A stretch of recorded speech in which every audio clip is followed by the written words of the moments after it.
My name is Dr. Demondes Haynes. I'm a pulmonary and critical care physician at the University of Mississippi Medical Center. Thank you for joining us for this presentation entitled Reframing Rescue Therapy to Help Prevent Asthma Exacerbations. Please note, this presentation does not qualify for any form of continuing education credit. The objectives for this presentation include the following. Recognize the impact of asthma exacerbations on the burden of disease for patients with asthma in the United States. Gain an understanding of the role of variable airway inflammation in asthma exacerbations and the consequent burden of systemic corticosteroid exposures. And finally, examine data on a rescue therapy option to help prevent asthma exacerbations. Let's start by taking a look at how exacerbations impact the burden of asthma in the United States. In 2020, approximately 25.3 million people in the United States were living with asthma, with over 10 million asthma attacks in 2020 alone. Data from the Centers for Disease Control and Prevention in 2019 reported an estimated 1.8 million emergency department visits and 170,000 annual hospitalizations due to asthma.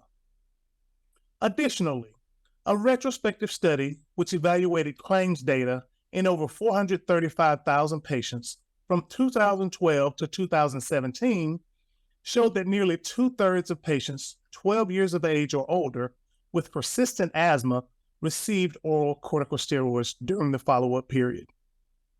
Taken together, these data show that asthma exacerbations contribute significantly to the morbidity of asthma.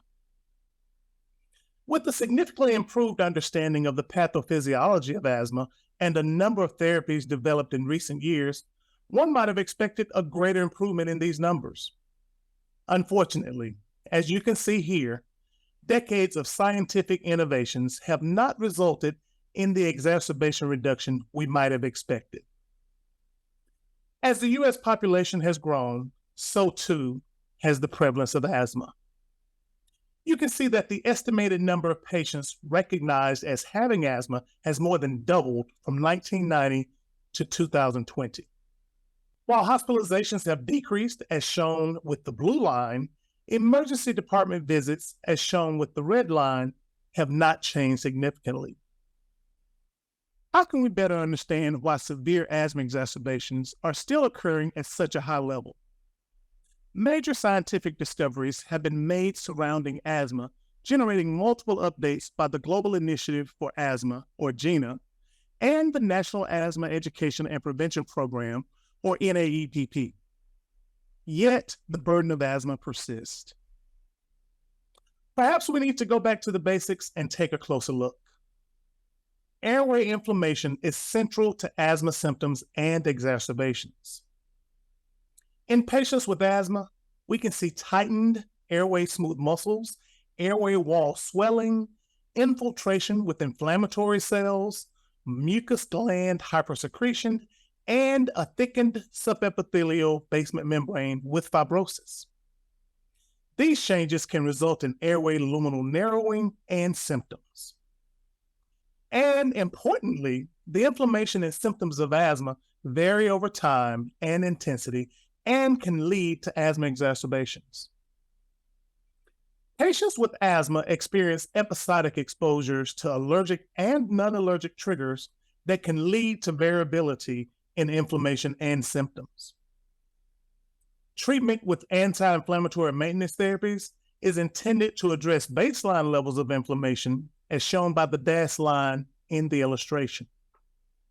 However, maintenance therapy may not always be able to address changes in inflammation. Rising inflammation may cause airway narrowing, decreased lung function, and increased symptoms, and can lead to an exacerbation. In fact, the way in which patients use SABA rescue and maintenance therapy in the real world may not fully address fluctuating inflammation or eliminate the risk of exacerbations. In this medical and pharmacy claims data analysis of over 135,000 patients, 12 years of age and above, with commercial or Medicare Advantage insurance, you can see there is a heterogeneity in asthma control as measured by SABA fields. Remember, there are 200 inhalations or 100 doses in each canister of SABA. Thus, over a 1-year period, if a patient used all these inhalations, the average SABA usage will be 2 doses or less per week, a sign of well-controlled asthma, which was observed in about a quarter of these patients.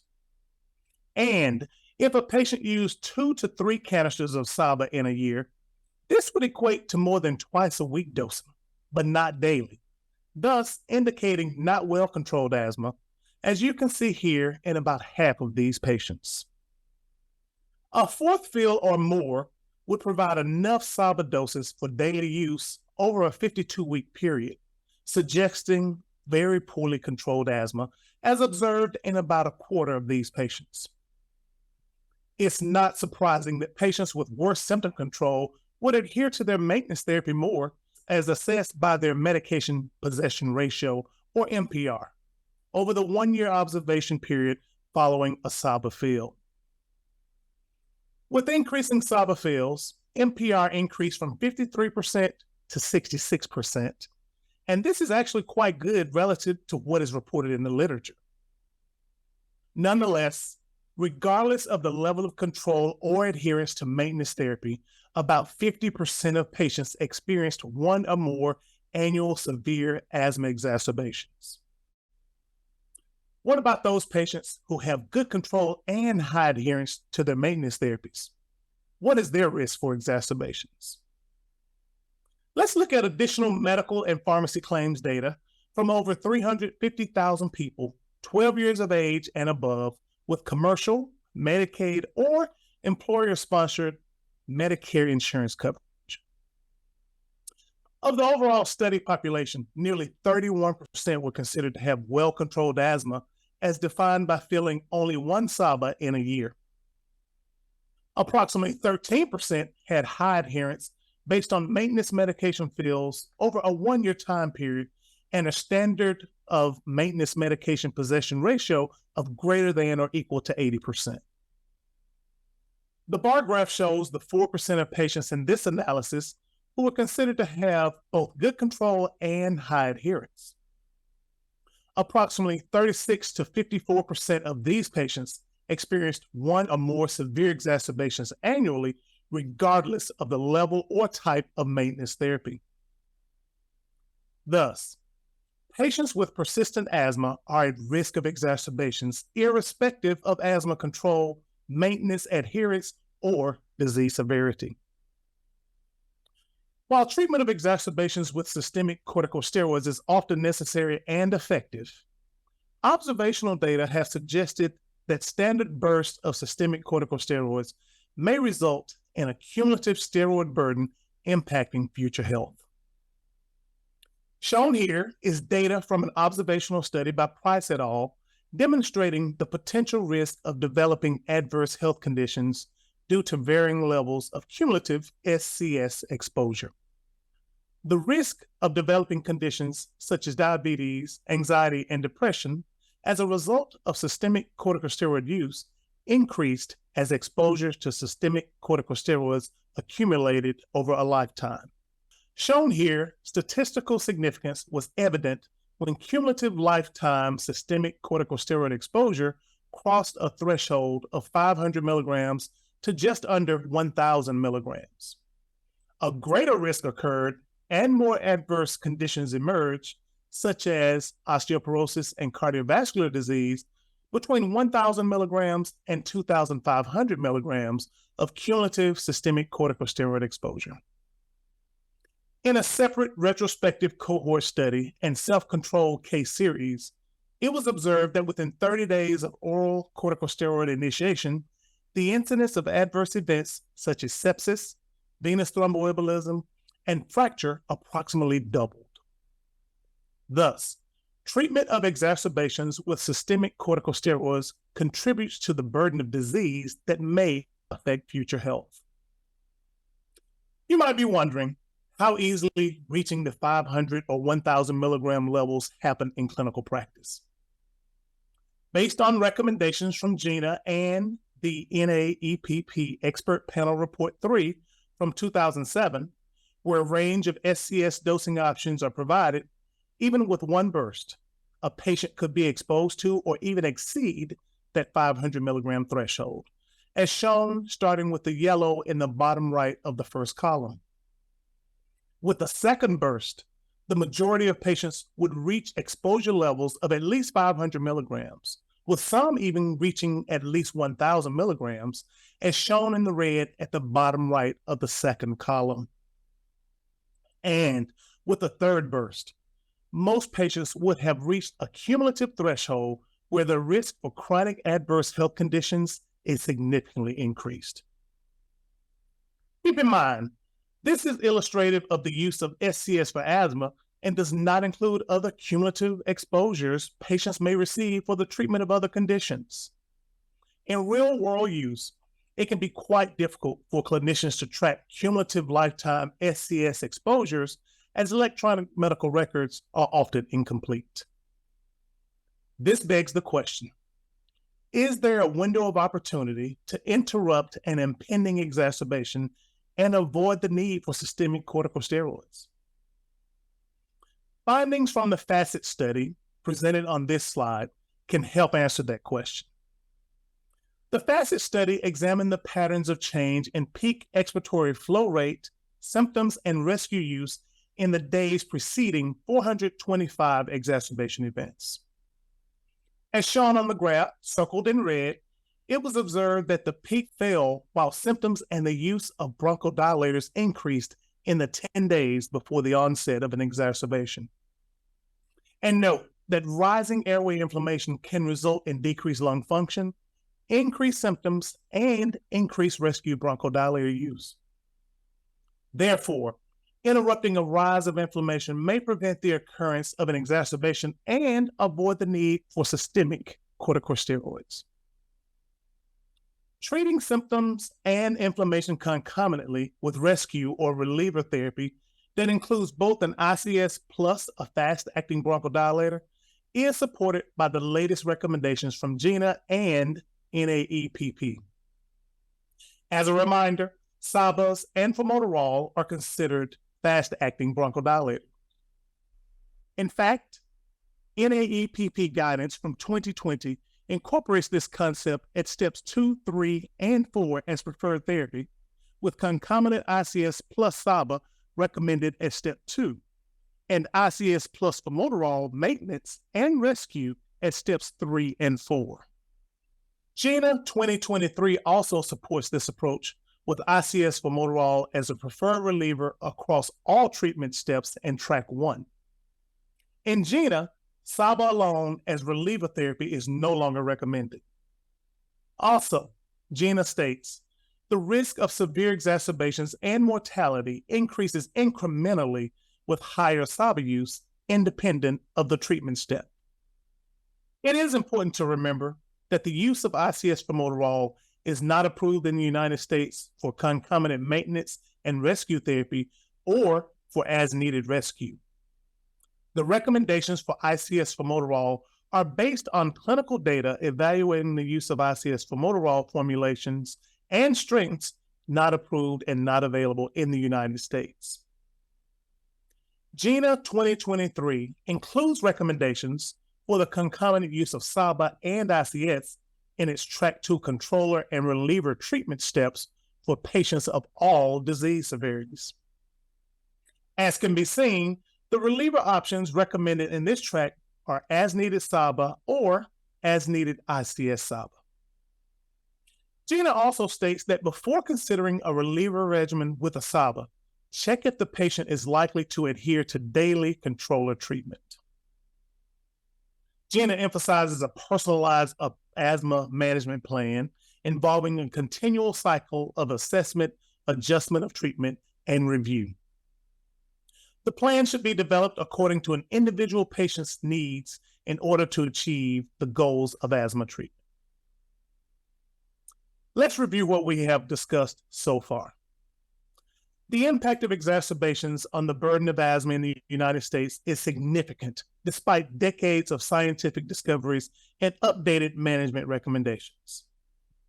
Variable airway inflammation plays a major role in the occurrence of exacerbations, while the treatment of exacerbations with systemic corticosteroids can increase the risk of long-term adverse health conditions. And a window of opportunity may exist to help prevent a severe exacerbation if symptoms and inflammation are treated concomitantly, as expert opinion reports suggest. Now, we will transition to a review of the clinical data for AirSupra, a fixed-dose combination medication where each inhalation consists of 90 micrograms of albuterol and 80 micrograms of budesonide. AirSupra is a therapy that was designed to shift the treatment paradigm to help address the problem of exacerbations for patients with asthma. Please see the full prescribing information, including patient information for AirSupra, available at www.airsupra.com or at www.azpicentral.com. AirSupra was approved by the FDA in January of 2023 and is a combination of albuterol, a short-acting beta-2 adrenergic agonist, and budesonide, an inhaled corticosteroid.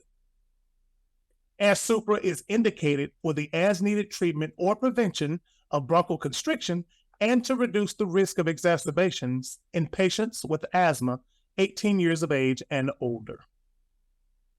The recommended dose of AirSupra is 180 micrograms of albuterol and 160 micrograms of budesonide administered as 2 inhalations of AirSupra.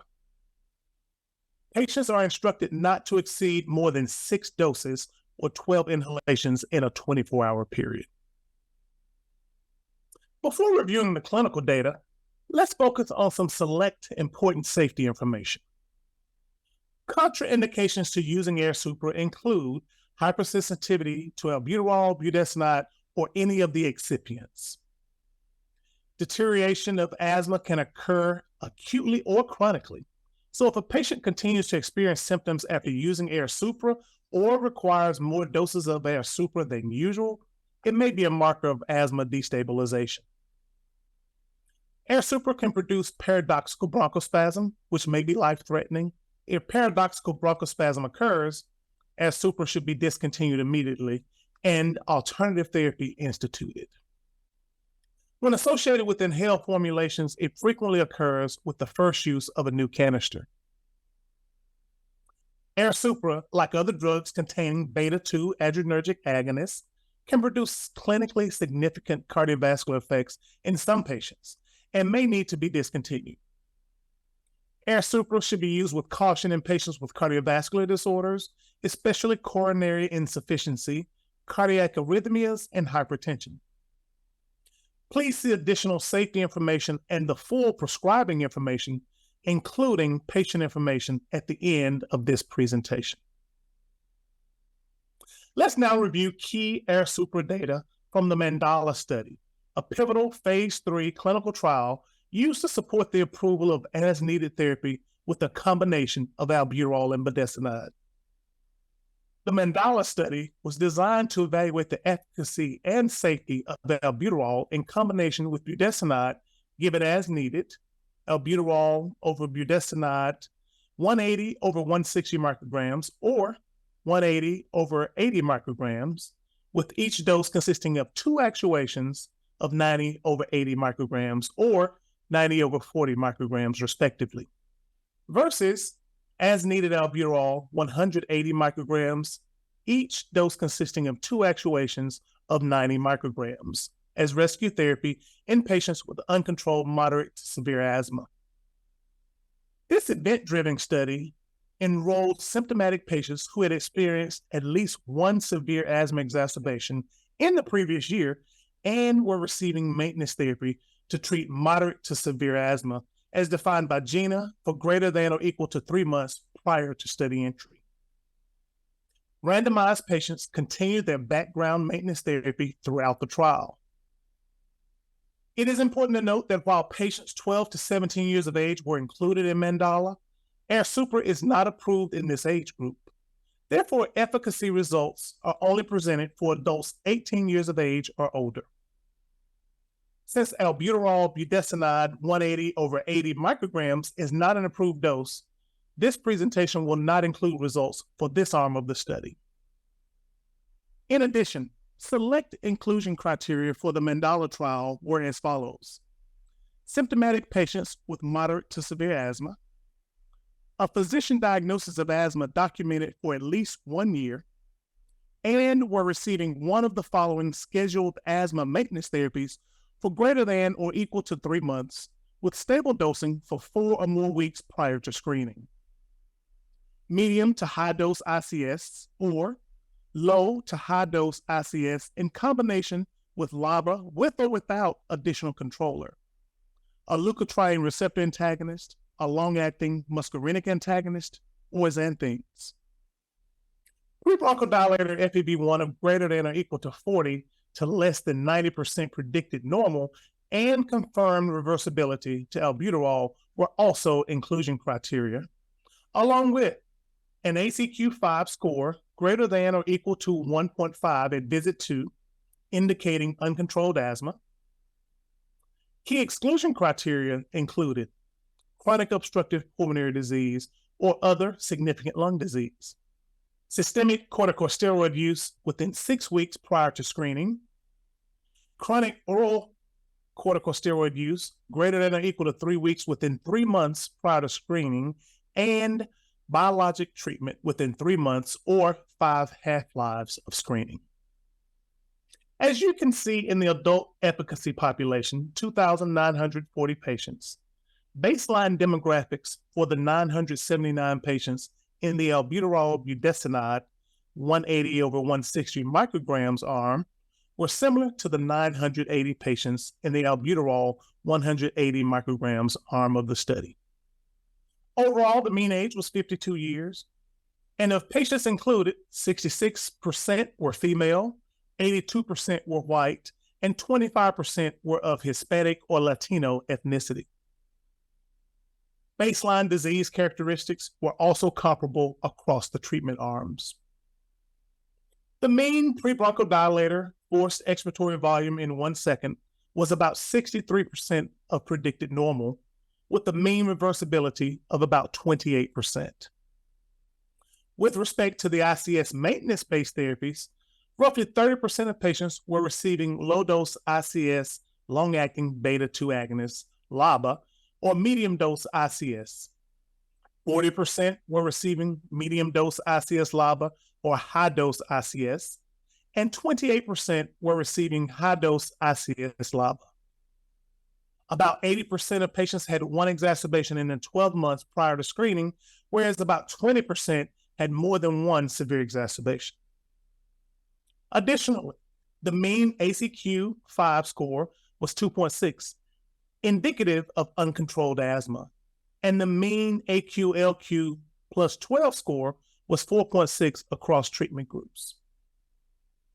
Now turning to the results of the Mandala study for the participants who were 18 years of age and older. The primary endpoint was the time to first severe asthma exacerbation, with severe exacerbation defined as an asthma clinical worsening leading to one of the following: 3-day course of systemic corticosteroids or corresponding single injectable dose, emergency room or urgent care visit due to asthma that requires systemic corticosteroids, or hospitalization for at least 24 hours due to asthma. Note the divergence between the albuterol budesonide 180 over 160 micrograms and albuterol arms on the Kaplan-Meier curve shown here. The data shown are for patients 18 years of age and older from the pre-planned on-treatment efficacy analysis, collected while patients were on randomized treatment prior to treatment discontinuation or change in maintenance therapy. Data was censored at the time of discontinuation or change in therapy. Albuterol budesonide 180 over 160 micrograms significantly reduced the risk of severe asthma exacerbations in a time to first severe exacerbation analysis by 28%, compared to albuterol 180 micrograms with a hazard ratio of 0.72, a 95% confidence interval of 0.6 to 0.86, and with a statistically significant p-value of less than 0.001. There were also significant differences in the key secondary endpoints of the study. The annualized severe exacerbation rate was reduced by 24% for those receiving albuterol budesonide 180 over 160 micrograms compared to albuterol 180 micrograms. The rate ratio was 0.76 with 95% confidence interval of 0.62 to 0.93 and a statistically significant p-value of 0.008. Also note that the mean total annualized systemic corticosteroid exposure was also significantly reduced by 31.5%, equivalent to a mean difference of 40 milligrams per patient.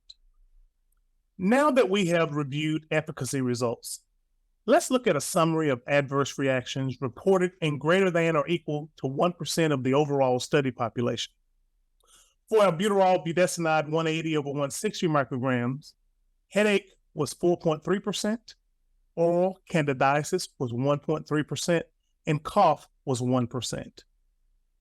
As you can see, the safety profile of albuterol budesonide was similar to albuterol irrespective of background inhaled corticosteroid dose.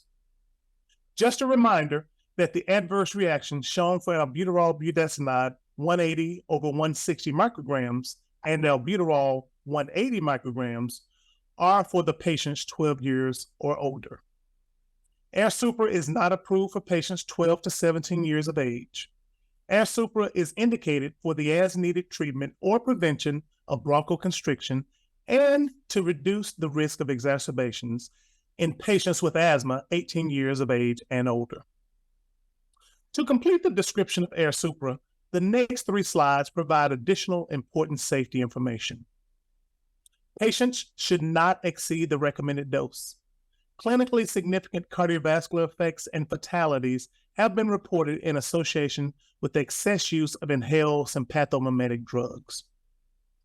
Hypersensitivity reactions, including anaphylaxis, can occur after administration of albuterol sulfate and budesonide, components of AirSupra. Discontinue AirSupra if the reactions shown on the slide occur. AirSupra should be used with caution in patients with certain coexisting conditions, such as convulsive disorders, hyperthyroidism, or diabetes mellitus, and in patients who are unusually responsive to sympathomimetic amines. Significant hypokalemia may occur in some patients from use of beta-adrenergic agonists, and possible immunosuppression and potential worsening of infections from the use of inhaled corticosteroids, ICS, could occur. Use with caution. A more serious or fatal course of chickenpox or measles can occur in susceptible patients. Additional important safety information includes oropharyngeal candidiasis has occurred in patients treated with ICS agents. Advise patients to rinse their mouth with water if available. Hypercorticism and adrenal suppression may occur with very high doses in susceptible individuals. Reduction in bone mineral density has been observed, and glaucoma and cataracts have been reported with long-term administration of ICS. Orally inhaled corticosteroids, including budesonide, may cause a reduction in growth velocity when administered to pediatric patients. However, note that safety and effectiveness of AirSupra have not been established in pediatric patients, and AirSupra is not indicated for use in this population. Further important safety information includes the most common adverse reactions reported for AirSupra with an incidence of greater than or equal to 1% were headache, oral candidiasis, cough, and dysphonia. AirSupra should be administered with caution to patients being treated with strong cytochrome P450 3A4 inhibitors, short-acting bronchodilators, beta blockers, diuretics, or non-potassium sparing diuretics, digoxin, monoamine oxidase inhibitors, or tricyclic antidepressants. Use AirSupra with caution in patients with hepatic impairment, as budesonide systemic exposure may increase. Monitor patients with hepatic disease. Please see the full prescribing information, including patient information for AirSupra, available at www.airsupra.com or at www.azpicentral.com. As we come to a close, let's review the key conclusions from the Mandala trial we have discussed and recall what we have learned about the burden of exacerbations from the first part of our discussion today. To summarize, AirSupra is the first and only rescue medication approved in the U.S. for the as-needed treatment or prevention of bronchial constriction and to reduce the risk of exacerbations in patients with asthma, 18 years of age and older. In the Mandala study, AirSupra significantly reduced the risk of severe exacerbations by 28% compared to albuterol. AirSupra also significantly decreased the annualized rate of severe exacerbations by 24% and annualized systemic corticosteroid dose by 31.5% compared to albuterol. The most common adverse reactions are headache, oral candidiasis, cough, and dysphonia. Given the significant burden of exacerbations and systemic corticosteroid exposure in the U.S., AirSupra offers the ability to treat symptoms and airway inflammation concomitantly to help reduce the burden of disease for patients with asthma. AstraZeneca is committed to conducting business with the highest standards of integrity and professionalism. If you have any comments about this presentation, please contact AstraZeneca at 1-800-236-9933. For medical information, request, and access to other AstraZeneca resources, please visit azmedical.com. You are encouraged to report negative side effects of AstraZeneca prescription drugs by calling 1-800-236-9933. If you prefer to report these to the FDA, call 1-800-FDA-1088. Thank you for your time and attention. I invite you to take a moment to complete this post-evaluation survey. Please open your browser in a new tab and navigate to the address provided on the screen. Or alternatively, point your cell phone's camera at the QR code that you now see to connect to the survey. For each question, select the corresponding option that reflects your choice. The references included in this presentation are available here and on the next two slides for your review.